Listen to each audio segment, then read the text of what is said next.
अस्सलाम वालेकुम, मैं अस्मा दरी आप सबके सामने। और जो आज की हमारी ख़ास मेहमान है वो किसी भी तारीफ की मोहताज नहीं है। जो एक कालम निगार है, राइटर है, मुसन्निफ़ा है और रेडियो पर भी उनकी खिदमत है। और दूसरा जो ख़ास चीज़ है कि वो समाजी कारकुन है। हमारे साथ तशरीफ़ फरमा है रिजवाना तबस्सुम साहिबा। जी अस्सलाम वालेकुम। जी वालेकुम सलाम, बहुत शुक्रिया आपने मुझे आज अपने स्टूडियो में मदऊ किया। मैं आपके पैनल का हिस्सा बनी, बड़ा अच्छा लग रहा है मुझे यहाँ पे आके। और मैं समझती हूँ कि इस तरह के चैनल होने चाहिए। जितना ज़्यादा चैनल होंगे उतना ज़्यादा हमारी जो मालूमात है दुनिया के कोने कोने में जाएगी। बहुत शुक्रिया, थैंक यू वेरी मच, आपने मेरा बड़ा अच्छा तारुफ करा। जी हम तो जाहिर बात है आपसे ही सुनेंगे, लेकिन मैं आपसे ये भी सवाल करना चाहती हूँ कि रेडियो के अलावा आप एक समाजी कारकुन हैं, तो इसके हवाले से बताइए कि आपने ये काम कैसे शुरू किया और इसमें क्या मुश्किलात पेश आई और आप क्या क्या काम कर रही हैं। बहुत शुक्रिया। मैं आपको बताऊं कि जब इंसान दुनिया में आता है तो कुछ ना कुछ करने के लिए आता है। अल्लाह ताला ने हमें नायब बना के भेजा है। अल्लाह ने कहा है कि जाओ और मेरे बंदों से प्यार करो, मेरे बंदों की खिदमत करो। सो ये खिदमत का जज्बा मेरे अंदर था और मैं शुरू से बचपन से छोटे छोटे काम किया करती थी। समाजी काम की जहाँ तक बात है तो मेरी अम्मी मुझे बचपन में कहा करती थी कि जब तुम बड़ी होगी ना तो मेरे मरने के बाद तुमने मुझे ख़त्म ज़रूर देना है।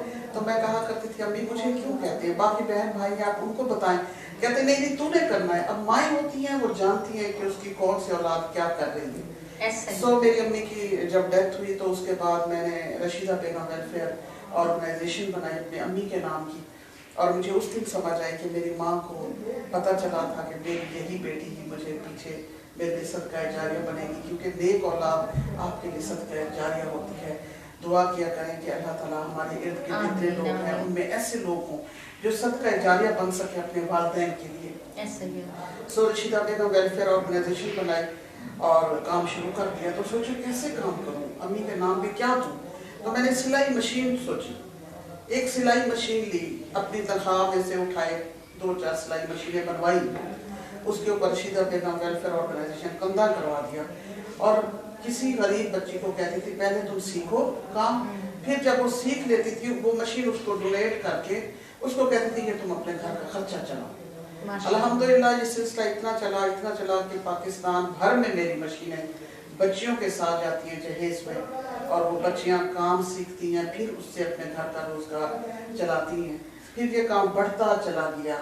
और एक सवाल मेरा आपसे ये भी बनता है कि जब से आप फलाही कामों की तरफ आई हैं तो इसे कितने साल हो गए, आपकी जो मेहनतें हैं, काविशें हैं और जो कि आप इस मुकाम तक पहुंची हैं, तो इसके पीछे कितना अरसा, कितनी उम्रें दरकार? बड़ी उम्र गुजर गई, 15 साल से ज्यादा का अरसा हो गया है मुझे ये काम करते हुए। आज अल्हम्दुलिल्लाह मैं हमारी इंटरनेशनल ऑर्गेनाइजेशन है रोटरी इंटरनेशनल ऑर्गेनाइजेशन है इनरव्हील, इनके साथ मैं मुंसलिक हूँ और मैं इस पर डिस्ट्रिक्ट चेयरमैन के अहदे पर हूँ इनरव्हील में। जब मैंने ये चार्ज संभाला था, जुलाई से जुलाई तक हमारा चार्ज होता है, तो मैंने कहा था कि मैं कुछ इस प्लेटफॉर्म पे ऐसा कुछ करूं जो पहले ना हुआ हो। और ये अल्हम्दुलिल्लाह रिकॉर्ड बना है कि पूरे पाकिस्तान में 5 डिस्ट्रिक्ट हैं इनरव्हील के।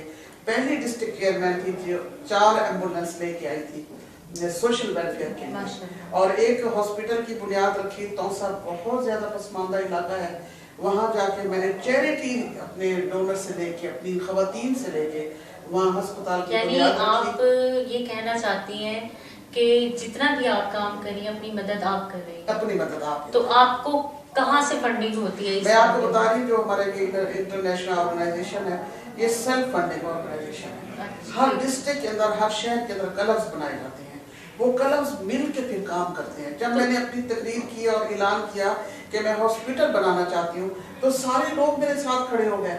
चेक कोई पैसा नहीं लिया, सिंगल पेनी इस हाथ से नहीं ली। मैंने कहा ये अकाउंट नंबर है, उसमें जमा कराइए ताकि आपका डायरेक्ट पैसा जाए। जाहिर बात है रिजवाना साहिबा, जब आप निकी का काम करते हैं तो काफिले बनते ही जाते हैं और साथ में एक कारवां बनता जाता है। और आपको क्या लगता है कि जो आपने पिछले 15 साल से मेहनत की है اس کا اب آپ کو کیا ریوارڈ مل رہا ہے؟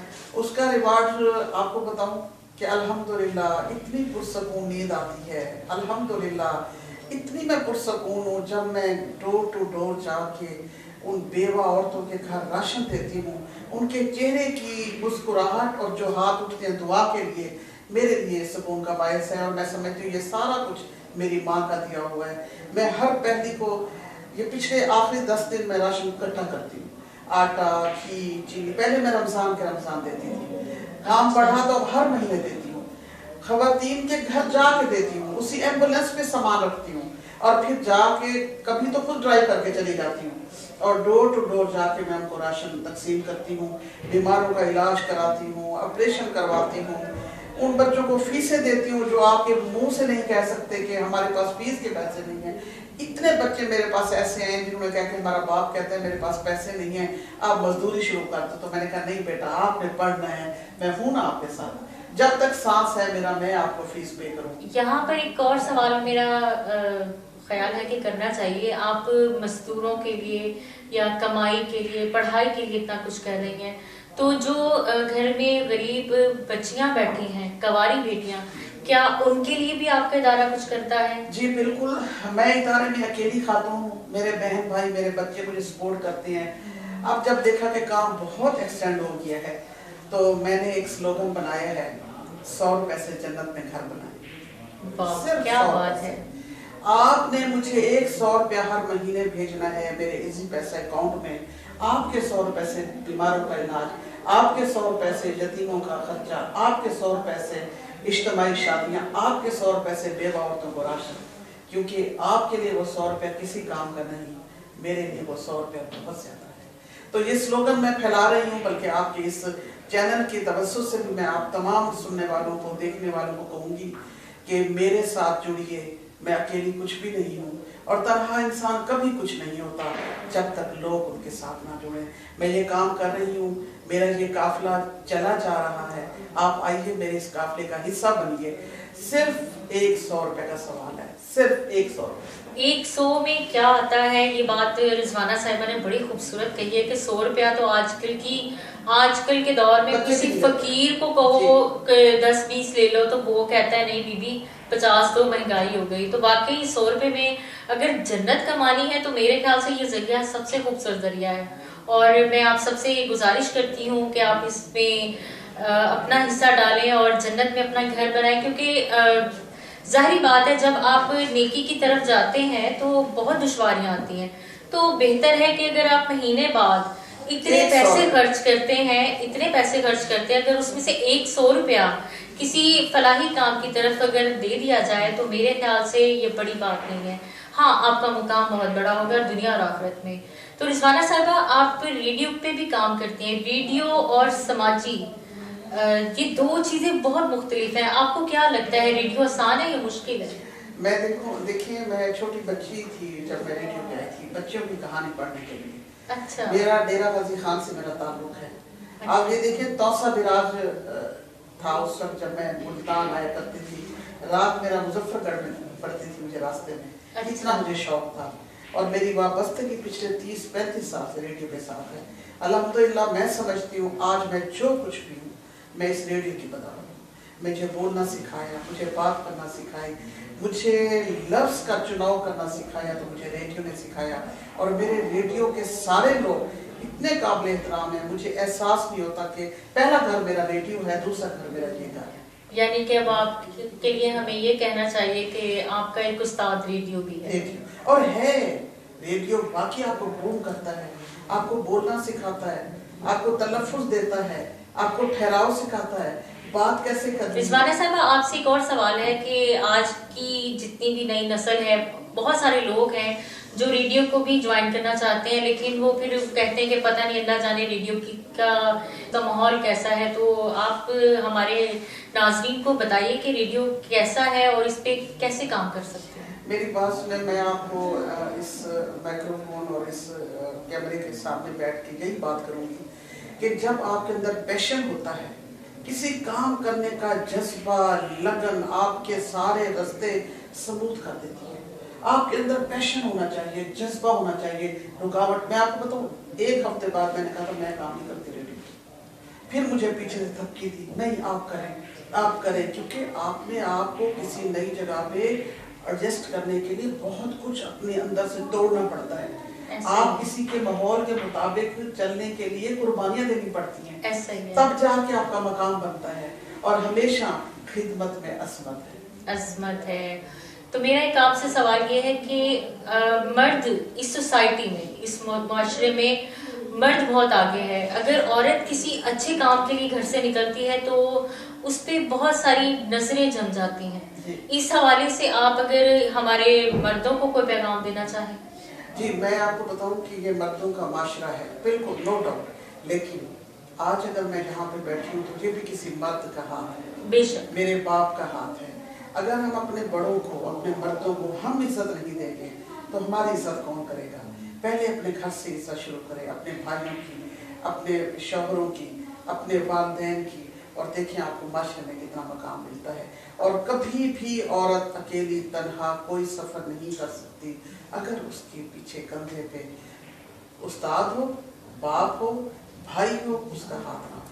اور میرے باپ کا سارا میں کہتی ہوں کریڈٹ جاتا ہے میرے والد صاحب کو، آج میں جو کچھ ہوں. ماشاءاللہ. اور رضوانہ صاحبہ ایک اور سوال میرے ذہن میں آ رہا ہے کہ انسان جب اچھے کام کے لیے نکلتا ہے تو ہمیں اتنی باتیں سننی پڑتی ہیں کہ یہ کس کام کی طرف چل پڑا ہے، اس میں اسے ہمیشہ کوئی اچھا منافع نہیں مل سکتا. وہ وقتی طور کی باتیں ہیں. تو جب ہم اچھی راہ پر چلتے ہیں تو ہمیں لوگ پکڑنے والے بہت ہوتے ہیں. تو اس کے بارے میں آپ کا کیا خیال ہے؟ میں آپ کو بتاؤں جب میں نے ایمبولینسز کا افتتاح کیا تو پورا میڈیا اکٹھا تھا، سڑک پہ میں نے اپنی گاڑیاں کھڑی کی. تو جو میرے اخبارات کے اور ٹی وی چینلز کے نمائندے تھے مجھے کہتے ہیں میڈم آپ کو اس سے فائدہ کیا ہے؟ میں نے کہا میرے بھائی ہر چیز فائدے میں نہیں لکھی جاتی. جب یہ عوام کو ریلیف ملے گا ان ایمبولینسز سے، سوچیں کہ اللہ کتنا خوش ہوگا، اللہ مجھے کتنا نوازے گا. تو میں نے ایمبولینسز شروع کی اور اس میں بغیر کسی نفع کے، بغیر کسی لالچ کے، بغیر ایک پینی کے، صرف ان لوگوں سے ہم تھوڑا لے لیتے ہیں جو دے سکتے ہیں. ادروائز فری آف کاسٹ میری ایمبولینسز کام کر رہی ہیں. اور میں آپ کو بتاؤں کہ قرآن میں ہے کہ اعلانیہ دیں اچھا ہے، چھپا کر دیں بہتر ہے. قرآن کہتا ہے آپ موٹیویشن کے لیے بتائیں لوگوں کو. میں بھی پہلے نہیں بتاتی تھی، اب مجھے میرے ارد گرد کے آپ جیسے لوگوں نے کہا ہے کہ میڈم آپ چینل بنائیں، ویڈیوز بنائیں، ڈالیں تاکہ لوگوں کو پتہ چلے آپ کام کر رہے ہیں. ظاہری بات ہے آپ کوئی اچھا کام کرتے ہیں تو اس کا ایک پروف بھی ہو. ہاں جی. تو آپ کو مجھے 100 روپے لے گی نا تو سوچتی ہوں کہ لوگوں کو 100 روپے کا پروف دینا ہے. تو میں نے وہ ویڈیوز بنا کے پھر میں گروپ میں شیئر کر دیں گے کہ دیکھیں جی آپ کے 100 روپے سے یہ کام. دیکھیں آپ کے لیے وہ 100 روپے کچھ نہیں ہے، یقین کریں. اس لیے 100 روپے رکھا ہے کہ آپ 100 روپے دے کے بھول جائیں، آپ کو پریشانی نہ ہو. لیکن میرے لیے وہ 100 روپے بہت اہمیت رکھتا ہے. ہر مہینے میرے اکاؤنٹ میں آتے ہیں الحمدللہ 200-250 ممبر بن گئے ہیں. دعا کریں مجھے 5-6 ہزار ممبر چاہیے. ڈیلی کا دسترخوان ارادہ تھا شروع کرنے کا، لیکن میں نے بستی بستی دسترخوان نام رکھا ہے کیونکہ میڈیا سے تعلق کے ایسے نام بڑے آ جاتے ہیں. تو میں بستی بستی ہر ہفتے جاتی ہوں، وہاں دسترخوان لگاتی ہوں، کھانا کھلاتی ہوں. تو دیہات کے ایک اور سوال کہ آپ یہ جو دسترخوان لگاتی ہیں اس پہ کتنے افراد کھانا کھا سکتے ہیں؟ میں دیکھیں ایک بڑی دیگ بنواتی ہوں، روٹیاں بنواتی ہوں، 60-70 خواتین. زیادہ میرا جو فوکس ہے وہ بچے اور خواتین ہیں. اچھا ٹھیک ہو گیا. تو میں ان خواتین کو پھر دیکھیں وہ معاشرتی سماجی ہمارے جو رویے ہیں نا بہت خراب ہیں. تو میں ان عورتوں کو بٹھا کے تھوڑا سا لیکچر بھی دیتی ہوں. وہ میں اتنی حافظ قرآن نہیں ہوں لیکن میں ان کو بتاتی ہوں نماز، روزہ، قرآن، دوسروں کے حقوق، خاوند کے حقوق، بچوں سے محبت، بڑوں کی عزت کیسے کی جاتی ہے. ان کو یہ چیزوں کا بھی نہیں پتا، دہی عورتوں کا. تو ایک آدھ یہ کام ہو جاتا ہے، ساتھ کھانا کھلاتی ہوں، ساتھ راشن دیتی ہوں. اللہ خیر صلاح اٹھ کے آ جاتی ہوں. ہفتے شروع کیا ہے، اللہ وہ دن بھی لائے گا جب روز کا دسترخوان لگاؤں گی انشاءاللہ. اور رضوانہ صاحبہ آپ سے ایک اور سوال ہے کہ آپ کی جتنی عمر ہو چکی ہے یا انشاءاللہ آپ کی بھی آپ کی عمر ہوگی اور اللہ اس میں برکت ڈالے، تو آنے والے کل میں آپ کیا صرف اسی ادارے کو لے کر چلیں گی یا اور بھی کچھ ادارے ہیں جن کو آپ بنائیں گی؟ नहीं, मेरा तो अल्हम्दुलिल्लाह रशीदा बेगम वेलफेयर ऑर्गेनाइजेशन से बढ़ के तो मुझे कोई अजीज नहीं है, लेकिन मैं इंटरनेशनल तंजीमों से वाबस्ता हूँ, सारे कार खैर करती हैं, कहीं से मुझे कोई फंडिंग नहीं है, कहीं से कोई पैसा नहीं आता, लेकिन वहाँ भी वो काम किया जो रिकॉर्ड बने हैं, वर्ल्ड रिकॉर्ड वहाँ पे माशाल्लाह मैंने बनाए हैं, क्योंकि मेरे अंदर एक ही जुस्तजू है, या तो करो या तो ना करो, करो तो फिर पैशन के साथ करो। आपसे एक और बात पूछनी है, कोई ऐसी ख्वाहिश जो अंदर से आपको झंझोड़ती हो कि नहीं बस ये पूरी हो जाए? बड़ा सवाल आपने पूछा। आप ये देखें, जब मैं लोगों को बताती हूँ कि मेरा तो अपना घर भी नहीं, मैं किराए के घर में रहती हूँ, मैंने आज तक घर की कोशिश नहीं की, घर बनाने का नहीं सोचा, मेरे अंदर इतनी सी भी तमा नहीं है, ना रुपए की, ना पैसे की, ना कपड़े की, ना मकान की। मैं कहती हूँ अल्लाह ताला कलमा नसीब हो जाए, आमीन। 2 गज जो ज़मीन है वो मिल जाए, या एक साफ सुथरा कफन जो सबको मिलता है वो मिल जाए। मेरी कोई ख्वाहिश नहीं है, कोई अरमान, कोई हसरत नहीं है। अल्लाह ने बहुत कुछ दिया, ताबेदार बच्चे हैं, बड़ा बेटा कनाडा में है, 2 बच्चे बिजनेस कर रहे हैं, अल्हम्दुलिल्लाह किसी चीज की कमी नहीं है, शुक्र अल्हम्दुलिल्लाह। और रिजवाना साहिबा, आपसे अभी मैंने ख्वाहिश का जिक्र किया, कोई ऐसी बात पे कोई ऐसा हो जो आपके ज़मीर को जोड़ता हो और आपको लगता हो कि नहीं अभी तक मैंने ये नहीं किया? मैं जब किसी को रोता देखती हूँ तो मैं रो पड़ती हूँ, मेरे से किसी के आंसू नहीं देखे जाते। मैं कहती हूँ काश मेरे अल्लाह मुझे कुछ बना देता, मेरे पास कुछ ऐसा दे देता कि मैं इसके आंसू जो बह रहे हैं जिस मकसद के लिए, इसके आंखों से आंसू ना बहे। यही अरमान है और रो पड़ती हूँ ये सोचते हुए, ये देखते हुए। अभी पिछले दिनों एक घर जाने का इत्तेफाक हुआ, 4 बच्चे, चारों मासूम, चारों बेड पर हैं, और बाप का एक्सीडेंट हुआ वो भी मासूम हो। बताएं उनकी क्या जिंदगी है। अगर हम अपने से नीचे वालों को देखें तो कभी ख्वाहिश ना करें, कभी हमारे दिल से कुछ उमंग नहीं उठेगी। अगर हम आप नीचे वाले को, ऊपर वाले को देखेंगे तो ठोकर ही खाएंगे, गिरेंगे। बेशक रिजवाना साहिबा, बहुत कम लोग हसास होते हैं और बड़े छोटे दिल के होते हैं, और क्योंकि साथ में आप शायरा भी हैं, अदीबा भी हैं और बहुत कुछ लिख चुकी हैं रेडियो के लिए, गानों के लिए, फिल्मों के लिए, ड्रामों के लिए, तो उस हवाले से मैं पूछना चाहूंगी कि आपका ये सफर कैसा रहा? मैं आपको बताऊं, वो कहते हैं ना कि आपके अंदर कोई चीज़ होती है, तड़प लगन, तो उसको एक्सप्लेन कैसे करना है। तो मेरा आसान रास्ता था, शायरी का शौक था, तो शायरी की मैदान में आई। अब जैसे मेरा बेटा बाहर है तो उसके लिए बहुत उदास होती हूँ, याद आती है उसकी, तो मैं उसके लिए बैठ के लिखती हूँ, शायरी करती हूँ। उदास है, मेरा शायरी में फोकस है ज़्यादातर पिसे हुए तबके की वो ख़वातीन जो सारा दिन मजदूरी करती हैं और रात को जब घर आती हैं तो पूछा जाता है तुमने सारा दिन किया क्या? उनके लिए अफसाना लिखती हूँ, उनके लिए शायरी करती हूँ, उनके दर्द को अपनी कलम से बयान करती हूँ। शायरी का शौक आपको बचपन से था? जी। या कह सकते हैं कि एकदम कोई चीज अंदर से उठी और आपने वो तहरीर कर दी? मेरे खाला के बेटे थे, जंग में उनकी शहादत नसीब हुई, तो नूर जहाँ के गाने लगते थे, ब्लैक आउट जब हुआ करता था जंगों में, वो पहले के बच्चे होते थे, तो मैं सोचा करती थी क्या मैं ऐसे तराने नहीं लिख सकती, काश मैं भी ऐसे। तो तब मैंने पहली दफ़ा कलम उठाया था, मैंने अपने कज़न के लिए लिखा था, मैंने ऐसे टूटा फूटा। तो वो जो लिखा था अपने कज़न के लिए, क्या आप हमारे नाज़रीन को सुनाना पसंद करें? मुझे अब वो तो अब याद नहीं है, मेरे पास इस वक्त है भी नहीं, तो कोई एक मिसरा। मौत बड़ी जालिम शय है, ये खुशियाँ छीन में ले जाए, क्या है ये अन्याय, मौत ना देखे बूढ़ा बच्चा, मौत के हर जस आए, क्या है ये अन्याय, क्या है ये अन्याय। और हम दुआ करेंगे कि आप सलामत रहें और अपने फलाही कामों को यूं ही आखिरी सांस तक लेकर चलें, और इनमें हम भी हिस्सा लें और हम भी इसमें पार्टिसिपेट करें, इसको लेकर चलें, ताकि हम भी एक जन्नत में आला मुकाम बना सकें। तो नाज़रीन, ये थी हमारे साथ खूबसूरत शख्सियत रिजवाना साहिबा, और यकीन कीजिए वक्त का कैसे वक्त गुजरा पता ही नहीं चला, लेकिन ये हमेशा हमेशा अच्छा काम करेंगे और लोगों के दिलों में हमेशा सलामत रहेंगी। बहुत शुक्रिया। अल्लाह हाफ़िज़। بہت شکریہ. صحیح ہو گیا؟ بہت آواز. ٹھیک ہو گیا. ہاں